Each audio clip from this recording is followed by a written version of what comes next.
today with ICND. We're super excited to bring you guys this webinar.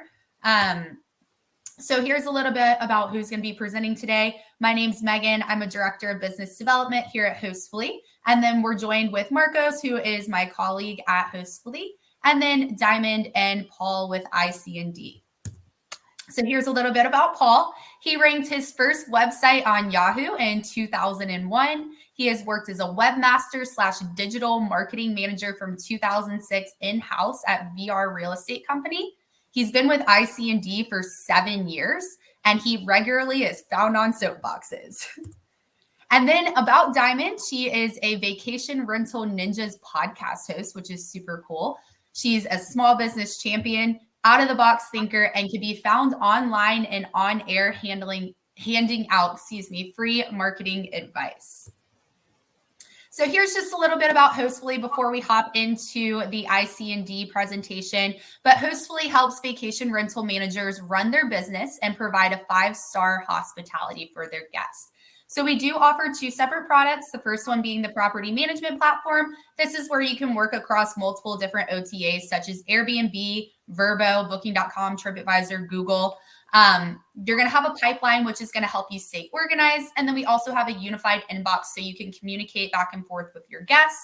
You can automate these messages. So you can automate like the messages to the platform. We have text messaging, WhatsApp, email. You can do all of that within our platform. You're also going to have the option to run payments through our integration partners. And then we provide you with the option to do reports, analytics, and a whole lot more within the property management piece of it. Now, over to the other side, we have the digital guidebooks. This is where you have the chance to boost the guest experience. You're going to cut down on communications because you're going to be answering those questions within the guidebook. This is also a great place for you to do upsells on the products and services to bring in extra income for you. And this will really make you stand out as a host. We have a splash screen feature to where you can collect guest emails and have them sign agreements. And then it's also going to bring in more 5-star reviews, obviously, because you're going to be presenting yourself as an organized property manager. So here's, you're going to see that we've won a lot of awards with the property management software. Our most recent one being the 2022 Shorties Award, which we're super excited about. It's for the best property management software in the industry. And then you'll see this is kind of what our guidebooks look like if you pull it up on a mobile device. We have tons of great reviews. You'll see that Erica here said she's totally blown away with the guidebook platform. It saved her a ton of time and it makes her look more professional as a host. And then lastly, here at Hostfully, we're here to help you guys grow. So we provide you guys with studies, trends, and industry insights to help you reach 20 properties and beyond. So we're really providing you with the greatest resources that you need to help grow your business. So with that being said, I am going to pass it over to Diamond and Paul so they can jump into our topic for today. Great. Megan, thank you for the great introduction. Happy to be here with you and your team today. So if you are familiar or maybe not so familiar with ICND, just some quick information about us. We are a custom conversion-driven vacation rental websites. That's what we develop day in and day out. We just celebrated our 24th year in business, being independently owned. And we also provide powerful digital marketing services. Just like you guys, we are industry partners, but we also have other partnerships with Google, Pinterest, Microsoft, and Meta. So we kind of handle all the big guns there with our partnerships, as well as our industry-wide partnerships as well. Things that we're going to go over today is basic primer on how SEO and PPC works, additional action items that you can implement without an agency, and marketing items that are better kept in-house. Looking at the poll at the beginning of the call, we saw that many of our guests today have under 20 properties. So this is a good time to think about if you're ready to scale up and hire an agency to do some of those marketing things or website design things that you want to get off your plate because you just don't have time to, or you just don't have the knowledge to do so on your own. So if you're looking to scale up, this is the best webinar to attend because you'll have an opportunity to learn more on how to vet an agency. We do have another poll for you real quick before we go anywhere else. Do you have a direct booking site? Yes, Not yet. No plan on it. We've got a good mixture of properties, a number of properties in here, so kind of curious on this one as well.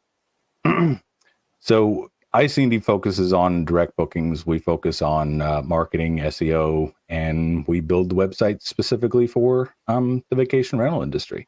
So, when somebody comes to us and says, "Hey, what are you doing for SEO?" I have no idea what that means. That's kind of where we strive. We kind of get referred to as wizards, right?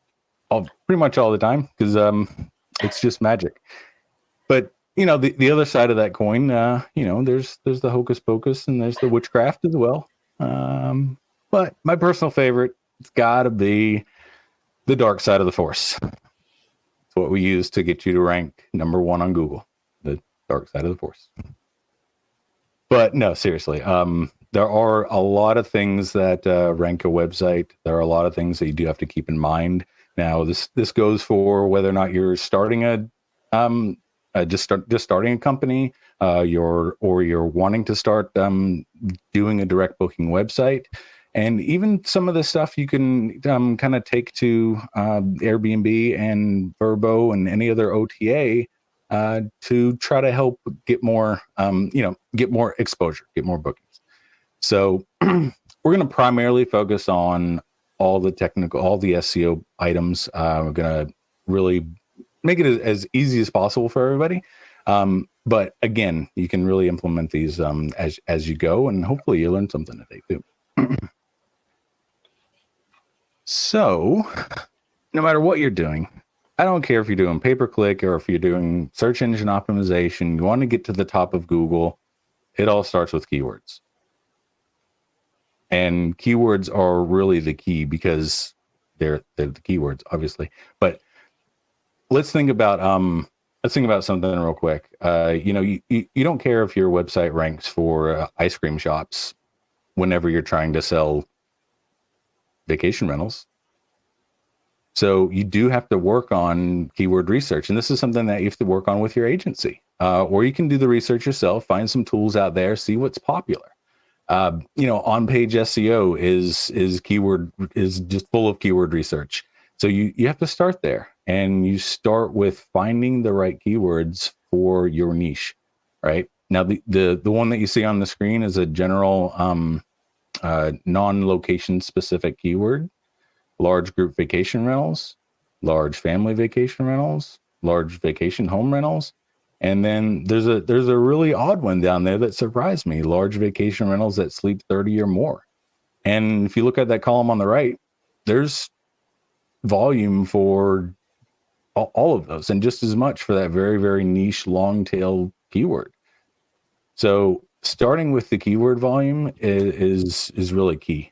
So we're going to have some action items for you guys going throughout the presentation. Feel free to take screenshots, but there'll be a recording of this later.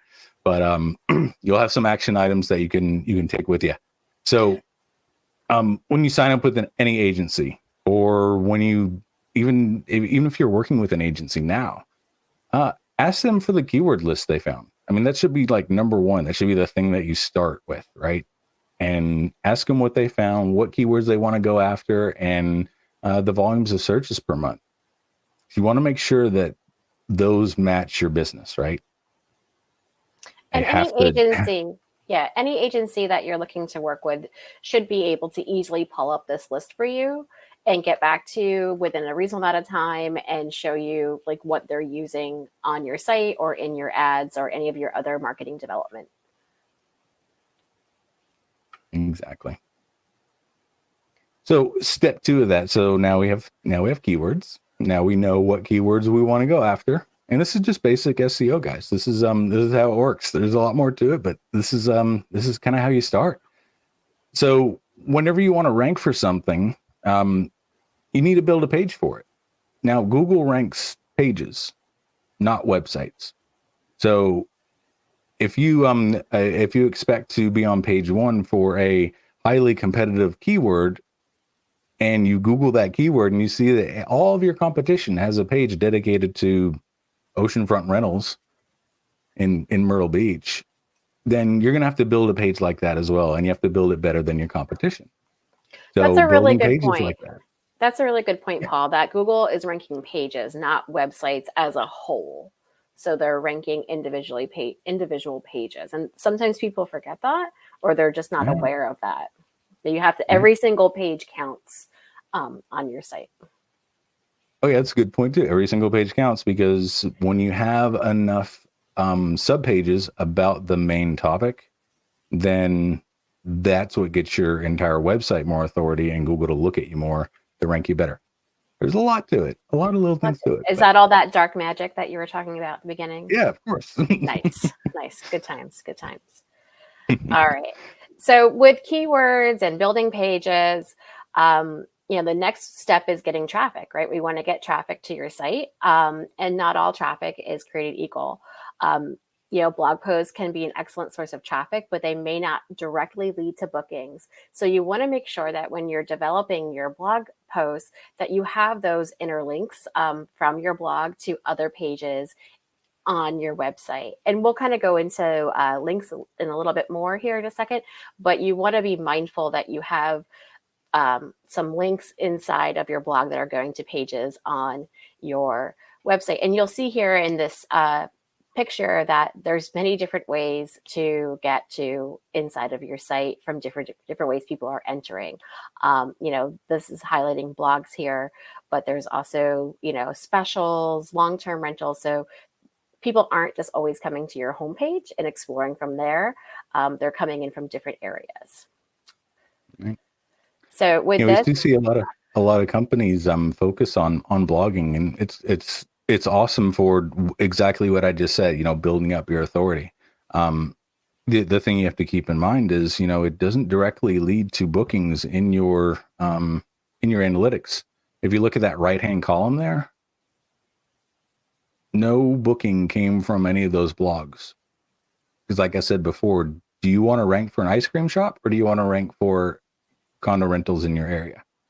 So blogging is one of those supplemental things that is great for getting more authority on your site about the area, about what people can do. Just don't expect, that shouldn't be your first priority out of the gate when you're building a site or starting up. And don't let blogs that you've written in the past deter you from continuing to writing good blogs. Just because you may say, oh, I created this blog about this great music festival that we're having, but it didn't result in any bookings. Don't be discouraged by that. Keep doing that, because you're going to keep building up your authority and your local knowledge about the area. So we do have an action item alert here, is make sure you have dedicated pages for your top keyword variations and the results, and make sure you have content on those pages. Even a single paragraph with the keywords will do. So a lot of times we'll see, clients will come to us and say, hey, I want to rank for vacation rentals, Smoky Mountains. And they have a great page about pictures and things to do, but they don't even have that one keyword on that page at all. So make sure every single page that you're creating has that dedicated keyword that you are looking to rank for. And this helps with both your PPC and your SEO. Yep. Okay. Oh, we skipped it. Okay. Both clicked. Oh, we both clicked at the same time. All right. So your property pages are really, really important here. We have seen an average of 62% increased property pages as landing pages from Google traffic versus 3 years ago. And I know, Paul, you've talked a lot about this and how, people are just typing in home names, and those property detail pages are coming up as the first result instead of just the vacation rental management page. Right, exactly. Yeah, and that's huge, especially in the last, 3 or 4 years. I mean, people are being more, quote unquote, hip to book direct. And, if they find a property on Airbnb or on Vrbo or on an OTA, they'll try to seek out more information about it. Back before property names were stripped from OTAs, that was a big source of traffic. Just Google the name of the property. And, hopefully the property name is unique enough to actually show up and not be convoluted with other ones, but you could still get to it. And so we kind of seen that over the last few years is a big increase of people just going to Google and typing in the property name. and getting to your direct booking website to find the company and book the condo or book the rental. It's really cool. So that would be your action item. We keep double clicking. I know. Oh no. All right. So our action item here is Google the names of your properties themselves and to see where you stand. You should always be number one. If you aren't, check the structure of those pages, the URLs, the meta titles, and the page content all play a role in ranking your property pages. If you find that you're not ranking number one for that specific property name, talk with your agency and see if there's something else that can be done or additional content that needs to be added to that property page. And I just want to pause here for 1 second because I don't think we included it here, but something that should always be looked out for is if you have a new property that maybe came into your portfolio in 2018 and you wrote new property for 2018 in that property description, you want to audit those descriptions every year, because if you happen to have one that says 2018, it probably is still there several years later because you didn't go back and audit those property detail pages and the descriptions on them. So make that's a double action item, is to check those property pages for dates and make sure that they are in line. Yep. It's not new anymore if it was in 2018. No, definitely not new for 2018. All right. So on to the next one. So there were three, if you remember at the beginning, there were three different we'll call them verticals or pieces of the pie that do rank websites. And the second one is the popularity contest. And it basically has to do with links. Now, in Google's eyes, and this is a very, very, very general phrase, so I don't want you to take it with a grain of salt, because there are some negative things that you could do with links as well. But Google looks at a link as a vote. A link to your website is a vote for your website. So that's kind of why it's the popularity contest. The more links you have from other websites to your website, that means that the more other people, aka websites, trust your website. So if you can get links from local sources, even national, just any sort of link to your site that has to do with your niche or related to you or related to your content, et cetera, then that's a vote, and that's a good thing in Google's eyes.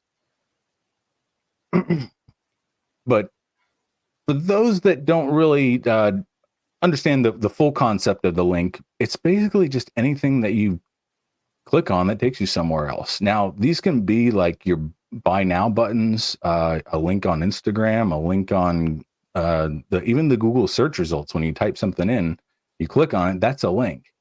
So not all links are created equal, but it is important to kind of know that even if you click on a picture that goes to your website, that's still a link.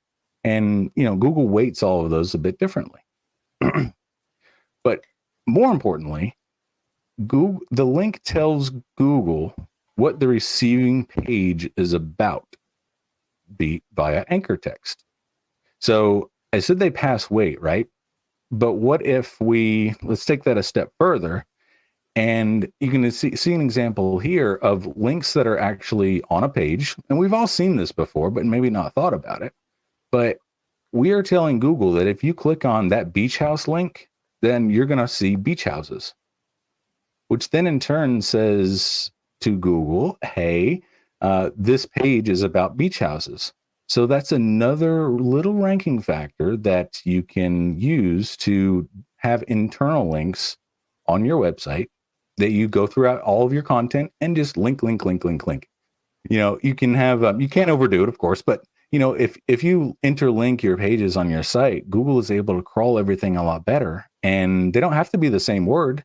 We could go in here right now and just make that beach houses, in OBX, condo rentals instead of the word condo. They should vary. So all of that stuff and all these links tell Google what is on that receiving page. And it's even better when you get a link from another website to your website with this anchor text as well. So action item. And I want to point out before we go to the action item is when you're doing your internal linking in the example before where it said beach house or in condos, you really want to make sure that it's going to a page that has that stuff on it, because Google then evaluates how, how secure, not, I don't want to say secure, but like how trustworthy that link is on your page. If you're saying it's going to condos, make it sure it goes to condos and nothing really else, because then you're showing the authority that is definitely indeed condo. So that it does come into consideration as well. So action item here is create these internal links with keyword friendly anchor text from popular pages on your website. And they can be on your blog too. I want to just throw that in there as well. It doesn't have to be, your property pages or your event pages. They can be from your blog as well. This will increase the popularity of your receiving pages, create inbound links from local businesses. And my extra tip here is most vacation rental managers has a list of referrals or preferred businesses that they, recommend in the area, whether it's restaurants or activities, local shops. So work with your local network and see if they will give you a link, and then vice versa. So it's a little bit of local link trading, but still really popular to help get your information out there and, raise your authority. So moving on, if you're at the point where you're looking to scale up and hire on an agency to handle some of the stuff that we just talked about, because, you're like, I want to do all that stuff, but I'm just don't know how, or I don't have time, and you're ready to move to talk to an agency, here's some things that you should be asking and talking about when you're looking to find out about services. All right, this is a list of really, really scary words, but you don't have to know the exact definition of all these words or phrases. You just need to know that this is something that an agency should be able to answer or have knowledge about, and how they will apply these phrases and descriptions to your site and your business. So again, if you want to take a screenshot or come back to this later, really get familiar. Now, I would say have fun with it too. Like just ask them something random using one of these keywords and see if they can answer. Oh no, Paul, you've just set us up for disaster now. I can see we know all these words though. Yeah, no. I know we know all these words, but I could just see like us getting emails after this and be like, hey, Diamond, what is cross-domain tracking?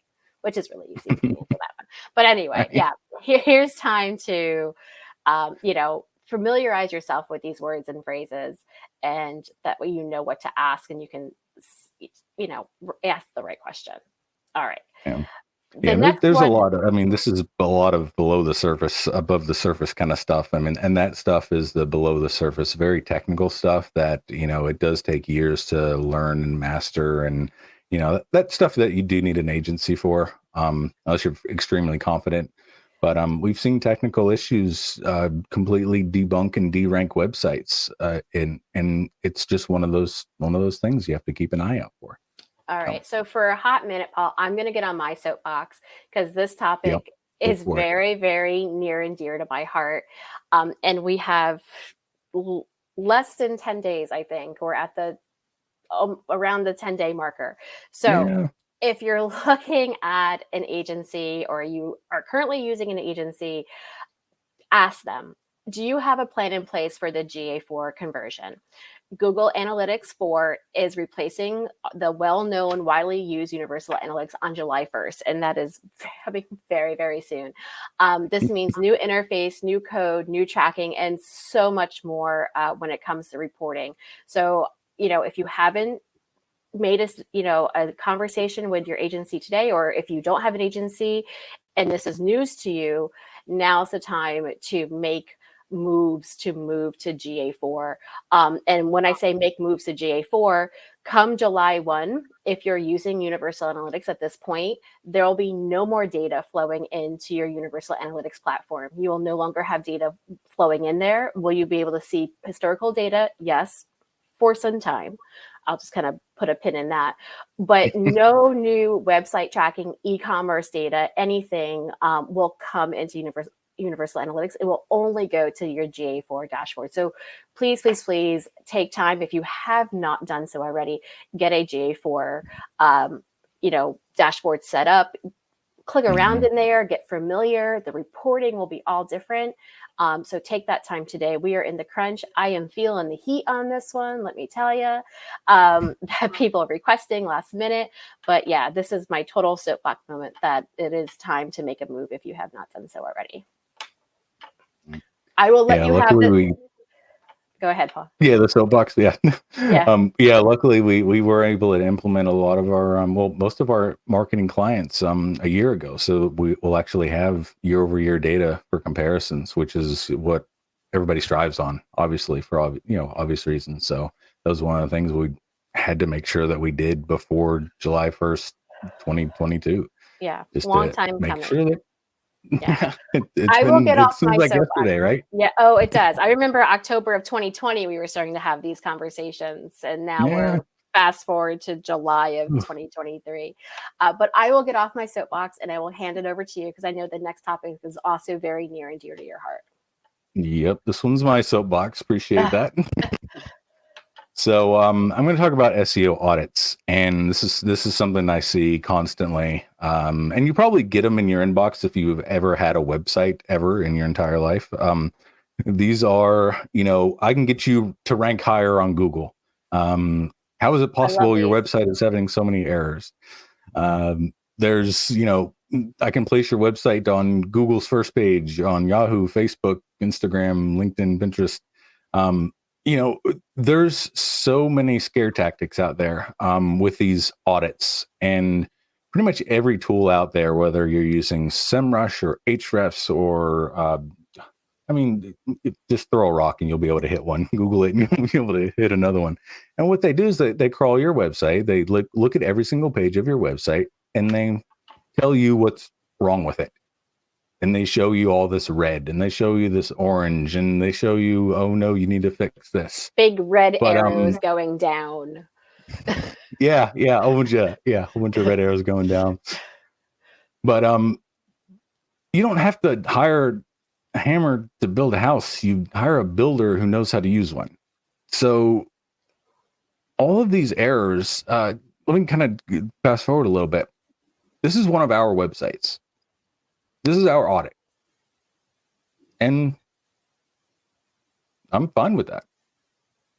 It could be scary, though, to somebody that receives this in a form email saying, look what's going on with your website. Did you not know this is all going on? Look at all these, big numbers that, warnings, errors. Like that could be really scary to someone receiving it who's not familiar with this. All right, exactly. And that's why we're wanting to educate you guys on this one, so you can ask the right questions. But this website, it ranks number 1 for the major search term that we're going after, and it ranks 1 to 4 for the sub search terms that we're going after. The algorithm is smart enough to look past the errors. Google has spent a lot of money and time and advancements throughout the years on making sure the user experience is great. And user experience comes with great content, great ability to navigate the website. Is it functional? Is it fast? Does it satisfy the user when they type that question into Google and get their answer?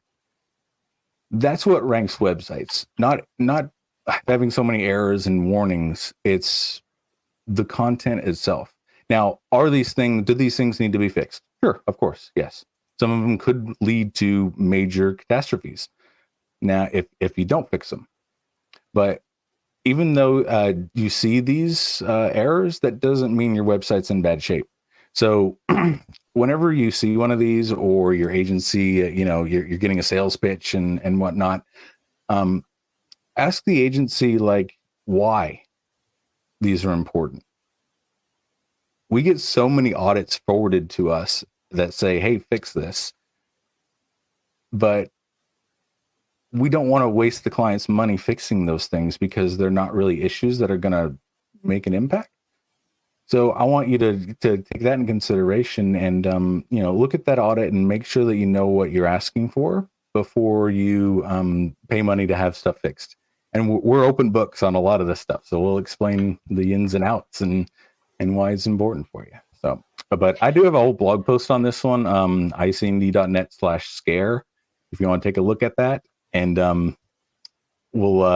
it goes into more detail on it.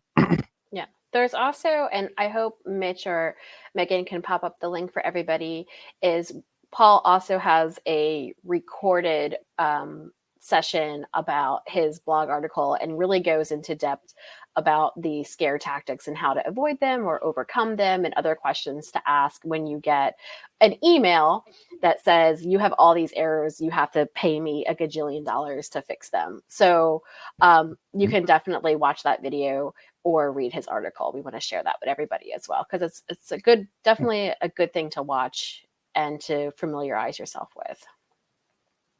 Awesome. It's in the questions section right now for you guys. Don't watch it now, though. We're still talking. Save it, bookmark it, come back to it.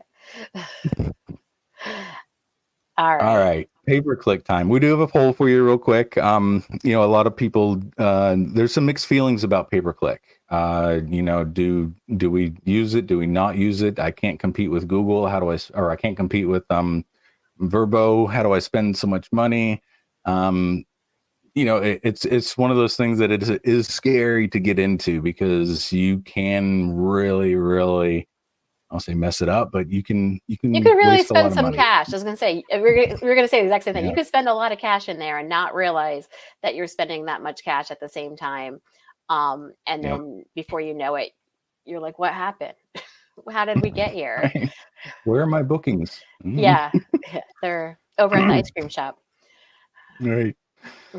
So, and I see the poll. Most of you are scared too, and I completely understand. Ghost faces.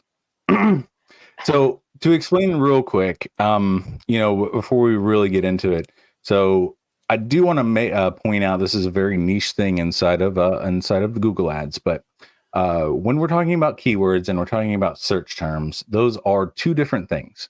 Now, a keyword is what you would like to show up for. Let's say, again, we'll go with Myrtle Beach condo rentals. I would like to show up for Myrtle Beach condo rentals when somebody types that in. Simple enough, right? Well, that search term is actually what a user types in, and your ad shows up. So that means Google's making its own decisions. So you might want to show up for Myrtle Beach condo rentals, but if somebody types in Myrtle Beach condos with a pool, your ad might show, despite you not having that in there. That's the scary part. Let's go a little bit deeper. Okay, so you're going to see that there's in this keyword column in the middle, those are the keywords that this client wanted to go after. Emerald Isle Beach Vacation Rentals, Emerald Isle Vacation Rentals, Emerald Isle NC. Makes sense, right? They're in Emerald Isle. They want to show up for vacation rentals. And there were some bookings on that. You see the conversion value over there on the right. Definitely got some bookings, got some clicks. It was awesome. But what Google decided to show was their brand. Whenever somebody typed in their brand name, and I'm filtering out the brand name, but every single one of those is brand followed by a different search term. So brand name, Ocean Isle NC, brand name, rental Emerald Isle, brand name, rental Emerald Isle. It's all branded search, because Google is deciding it's going to serve up those keywords because they're phrase match close variant. Now, I know this is a lot to take in. And this is why you need an agency to handle pay-per-click, because we see this kind of stuff all the time. And we also see, we see companies say, hey, your pay-per-click's doing great. Look at all the conversions that we have in your Emerald Isle Vacation Rentals campaign. Well, that Emerald Isle Vacation Rentals campaign, all those conversions are just people typing in the brand name of your company, followed by Emerald Isle. So of course it's going to convert better because they're seeking you out specifically. Same thing with property names. Same deal. it's a very easy search to convert on because they're specifically looking for you. They know of you. They want to come back to you. And they're just putting in a different variation of that keyword. So you can actually, if you are working with an agency right now, or you are managing them yourself, go to this section, the search term section, and this will show you what people are actually typing in, and your ad is showing up, and people are clicking on it. So this is something that Google's really thrown for a loop over the past few years, and has caused a lot of angst and hiccups and just pains in the neck, we'll say. But it is something that you do have to keep an eye on with an agency, and and this is one of the reasons to be scared to invest. But if you do it right, you will get a good ROI from any sort of pay-per-click. I wanted to mention here, Paul, before you click away, is that, the poll did say that, the majority of the audience is a little bit scared, to dive in, or they don't know how to do it themselves. And that's perfectly fine. It takes a lot of time, a lot of energy to get this right. And we never, ever want to have anyone feel that they can't reach out to us or ask us questions. Like Paul said, we're both really open books. And unfortunately, from time to time, we do inherit customers that have spent tons and tons of money just letting their PPC go. It's like the wild, wild west, like barn doors flapping. So you want to make sure that if you are interested in, doing PPC, that you have somebody in place that can monitor it for you very, very often, or you're working with the agency that is dedicated to you and your brand, and they're checking it on your behalf as well. So you want to make sure you have the right person in place if you're too scared to do it for yourself. All right, moving on. Oh, we have to stop both clicking at the same time. No, it's fine. All right, the optimal relationship, between you, your agency. What can you do better than an agency? What can the agency maybe do better than you, or take it off your plate so you can do other things? That's what we're going to kind of talk about now. So what you want to treat your agency as an extension of your marketing arm, your website design arm. They're part of your marketing mix. They're filling in the gaps and holes for things that you aren't able to accomplish. You want to have that open communication and feedback. It's never a set it, forget it. Please make sure that if you are adopting a new agency or looking for a new agency, that they're being able to provide you with transparency in the reporting. Don't be afraid to ask why, or what are you doing? Like Paul, you mentioned that keyword list. Like, ask why are you choosing to use those certain keywords. Refer to that scary list we showed of all those terms. Those terms and descriptions. Ask those questions. Don't be afraid to ask. What you don't want is too narrow of a focus, that they're not just SEO. Instead, they're working on conversion rate, site experience, tools. They have features to offer you. They really have a good understanding of the Google EAT, and that's EAT method. They know what's going on. So you don't want the focus too narrow. You don't ever want to lose your brand voice. You've built up your company from the ground. You have a unique perspective, a personality. So you never want to lose your brand voice in lieu of SEO efforts. And just too vague communication, when it comes to specific tasks or your ultimate goal, or things that you want to achieve and see your business grow for. So these are the things you want and things that you don't want. All right. So we talked a lot about what agencies can do for you, but what can you do better than an agency? And again, this is one of my hot topics that I'm always stressing and talking about, but your Google business profile.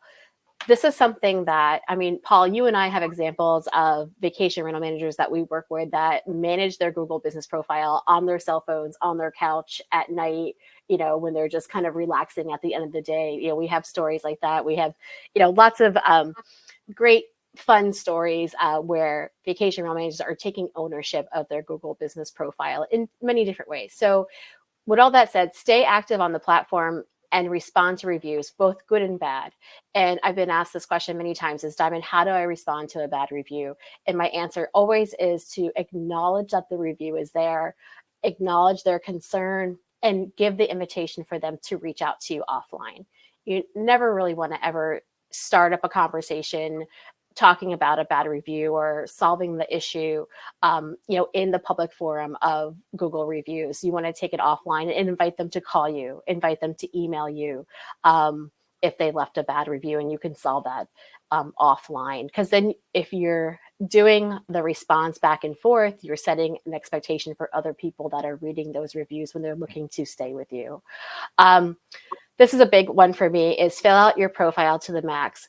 There's all types of photo types that you can upload, as well as video types. You can upload photos and videos of the outside of your business. You can do area photos, team photos, 360 videos. So there is about 10 image types that you can use in your business profile. So make sure you have a photo or a video in each one of those types. Have a dedicated reservation agent monitor for messages and FAQ submitted. You can do that on your phone. So if you don't have a dedicated reservation agent, if you want to handle this yourself, you can use the Google Business app on your phone. And get an alert if a message comes through, or if somebody asks a question, you can get back to them right away on the app. And update new available business attributes. So business attributes are updated quite often. We just recently went through an update where they were updating for if it was a women-owned business, if it was a historical location. So Google does add these business attributes pretty fairly often. So you just can't set it and forget it. You need to go back and make sure that you can click off as many boxes that pertain to you, your business type, and your location. And then you can use this to earn your way into the local map pack. So the map pack has been changing from several years or so, but the more information you fill out in your business profile, the more information you're giving to Google saying, yes, we're active or authoritative, we are experts, and they will give you more preference in the map pack at that point. All right. I can keep going on and on. Yeah, I can keep going on and on about business profile. Oh, but I did miss one. My hot tip I usually give people is, if you're responding to reviews and you just don't have time, you're just like, I need to do this. Diamond says I have to do this. I'm going to take 5 minutes, but that's all I have.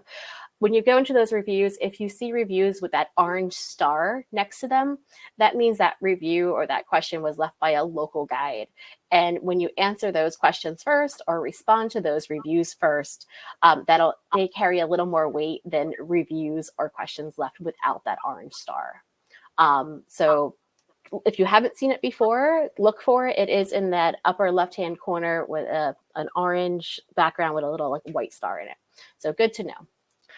All right, we talked about blogging a little bit earlier and how it really affects your site and how to do interlinks, but blogging is really good. It's something that you can do yourself because you're there, you're local, you know what's going on. Writing remotely works well, but locals really have the inside scoop, and they know when changes happen, when things adjust, and when they're modified. Another tip here is if you have similar pages. I talk a lot about the country music festival that happens here in Myrtle Beach. Happens every year. If you have a blog that an article that you write every year about it, combine them into one and just update the details for that event year after year as they come. It's better to have one dedicated page about a topic or an event that's happening in your area than having multiple pages about it. Or at that point, they're competing with each other. So just take one and update it year after year. Create one and master it and just update it. All right. InHouse Specialties. This is a good one for me, is TikTok organic posting. We get questions all the time, especially the social media team. Should we do TikTok? What should we do? We heard we want to adopt it. Can you do that for us? The short answer really is no. If you want to have a good presence on TikTok through organic posting or even going live on your social media, it's something that really should be done locally by somebody in-house. It doesn't have the same effect or flair if I do it from a distance. So you want to have somebody dedicated in-house to be doing that stuff for you if that's what you want to use as part of your marketing mix. And it's a great way for you or somebody in your company to connect with your audience. All right, we did touch a little bit about property descriptions before. So You're going to be great at writing compelling property descriptions. Again, check them often, make sure they have updated information. But you're going to be the one that knows what's going on in those units day after day, unlike Paul and I, who would be knowing that from a distance. Offline marketing from, 2018, when the last time we were asked to update it. Offline marketing in your community. Make sure your brand has a presence in your community by attending or sponsoring big local events, attending trade shows, and partnering with local businesses. I'm a big fan of Chamber of Commerce's. So if you could have an opportunity to join your B2B group or your Chamber of Commerce, that's a way to have presence in your community, because people, maybe the guy down the road that owns the kite shop gets familiar with you and your business through a chamber event or a B2B event. And he's going to start referring you to friends and family or anybody else who comes into the kite shop talking about a good place to stay in the area. Current guest communication, make sure you're corresponding with guests that are visiting now. You can do that through many different ways. Sometimes people do it through an app or a text message or email. Utilize customer relationship management. Utilize your CRM software to segment and personalize marketing communications based on guest preferences and behaviors. This can be done if you know birthdays, anniversaries, time of years that they only come to visit. You can segment your audience based upon if they only want to come in the fall, only want to come to celebrate an anniversary year after year. So that's a good way to segment your audience. And promotional materials and branded swag. Collaborate with the design team at your agency, perhaps, or your in-house design team, and create visual appealing marketing collateral such as brochures, flyers, and banners. And all those things can be used in homes, at trade shows, and locally in your area. And that's something, again, these are all things that vacation rental managers can do in-house. They have their finger, on the pulse of what's going on locally, and it comes over much more authentically if done by you than someone like Paul or I that's looking on from a distance. All right, so everybody likes information. Everybody likes to download free things, and this is your opportunity. If you like what Paul and I are saying today and you want to hear more about what we're saying or other tidbits of information that we are very open to share, this is your opportunity. You just go right to this ICND.net/checklist, and it's 59 items that we have on here now that you can print it out if you want. Read it over dinner time with your family, whatever. But you can, that's what I do in my house. I print out those things and read them to my husband. I force him to listen to me read things to him. No, I'm just kidding. But yeah, this is your free gift from Paul and I for today. Megan, would you mind popping up that last poll for us? Yeah, I'll have Mitch do it really quickly. Okay. So quick question here for the group. Are you currently an ICND customer? Yes or no? No, but you liked what Paul and I had to say today and you want to talk to us more, or talk to any of our amazing digital marketing specialists here at ICND. Check that no, but I'm interested. So, all right. And that is kind of the end of our formal presentation today. We might have a question or two we can always answer. So if you have a question, and we have a little bit of time, it seems, left. So if you have a question, feel free to type it in the chat. If you have a question specifically for Paul or myself, our information is here. We look good here, Paul. Look, we're like dancing a little bit on this slide. Yeah. Good times, good times. All right. Cool. Well, thank you guys so much for everything. So like Diamond said, if you guys have any questions, drop them in the questions box so we can get those answered. Something I did get from a customer the other day, Diamond and Paul, we were talking about blog posts and kind of that information. So how many blog posts would you guys suggest that this person is putting out on a weekly basis or a monthly basis? How many times should they be posting out these blog posts? We get that one a lot too. Yeah. That is a good question. We get that a lot. Yeah. So I wish I wouldn't have cut that slide out now, but I always have a phrase that if you and your friend are running from a bear, you don't have to run faster than the bear. You just have to run faster than your friend. And that's that same kind of mentality whenever you're thinking about quantity. And if your competition is putting out 5 blog posts a week, then and they're ranking number 1, then you might have to follow suit with that. But most VR companies are lucky if they can pump out 1 a month, and that's perfectly fine, because the amount of supplemental material that you can provide it's always a comparison to your competition. Now, I mean, Verbo is number 1 for content, right? For a site, but they don't always rank number 1 whenever you're seeking out different destinations. Google does look at the authority of your site and how much local authority you do have. So always take a look at your competitors. That's kind of my vote, and then base your quantity on that. The other part too is I'm a quality over quantity person, and Google is too. I would rather have 1,000-word blog post than 4 200-word blog posts, or however you want to math that out. But Google does like long form content. So if you can get in depth about a topic, and, the ultimate travel guide to Pigeon Forge, Tennessee, and, you get all your topics from ChatGPT, and you don't have it write it for you, but you can do a full scope of everything that probably needs to be said about that kind of thing, rather than having 4 or 5 different smaller posts for that specific topic. And I would say too, definitely look at the quantity of posts that your competition in your area is putting out, but look at the quality of those posts. Because I agree 100% with Paul. It's definitely quality over quantity. If you see that your competition is putting out 4 or 5 really, really short, like news brief type blogs, but you can take the time and write one really, really, really good quality blog that answers all the questions, and you interlink back to your site.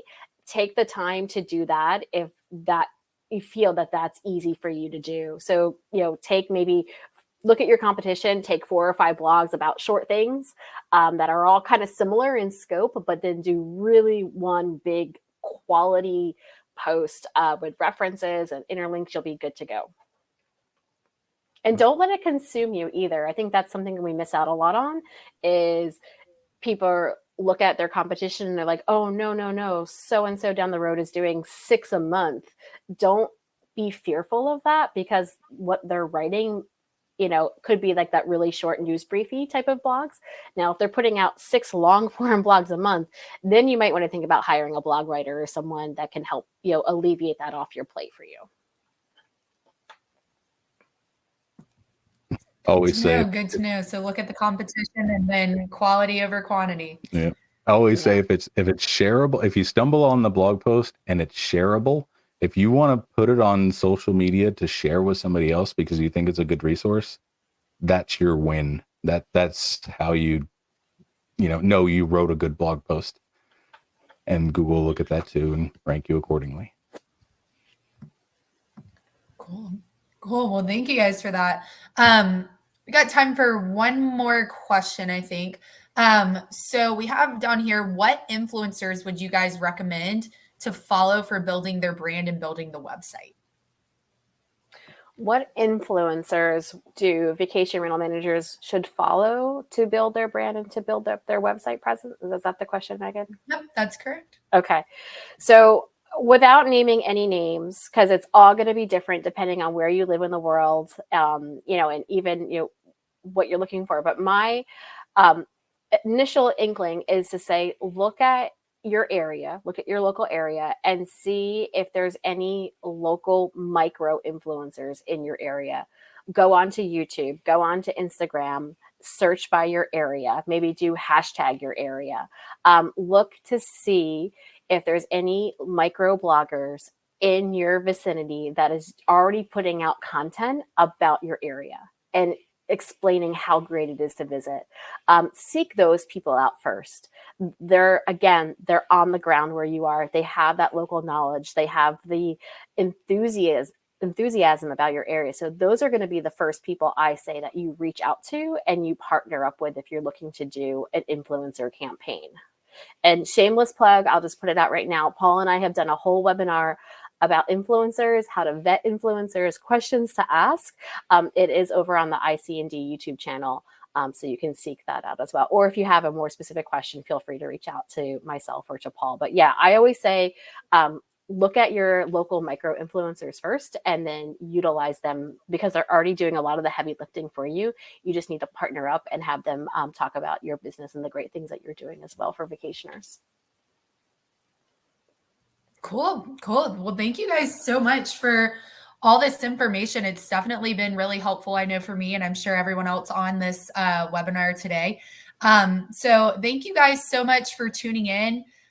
We will be following up with you guys. And like we said, here's Paul and Diamond's information if you want to reach out with them. Thanks so much for joining in today, and we will see you guys soon. Have a good one. Thank you for having us. Bye, everyone. Yeah. Have a great day.